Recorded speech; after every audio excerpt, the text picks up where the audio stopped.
Doctor നേരത്തെ പറഞ്ഞുകൊണ്ടിരുന്നു ഈ ഹൃദ്രോഗങ്ങളെ കണ്ടുപിടിക്കുന്നതിനെ കുറിച്ച്.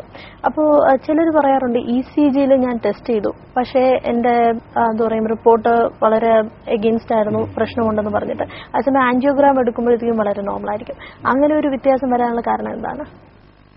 അങ്ങനെ ഒരു എൻ്റെ അനുഭവത്തിൽ തന്നെ 25% രോഗികളും ഹൃദ്രോഗികളല്ല എന്നുള്ളതാണ് ഞാൻ കണ്ടെത്തിയിരിക്കുന്നത് സത്യം. കാരണം പല ആൾക്കാരിലും ആദ്യം ഒരു നെഞ്ചുവേദനയോ അതുപോലുള്ള അസ്വസ്ഥതകൾ നേരത്തെ പറഞ്ഞ എല്ലാ ലക്ഷണങ്ങളോടും കൂടി തന്നെ കാണിക്കും. ഹോസ്പിറ്റൽ ICUലാകും. ECG എടുക്കുമ്പോൾ ECGയിൽ അബ്നോർമലായിട്ട് കാണും.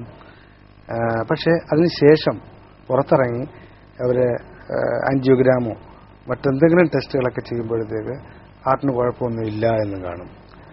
അത് എനിക്ക് മനസ്സിലാക്കാൻ കഴിഞ്ഞത് ആയുർവേദത്തിൽ വിശ്വാചി എന്ന് പറയുന്നൊരു അസുഖമുണ്ട്. കഴുത്തിനുണ്ടാകുന്ന വിശ്വാചി.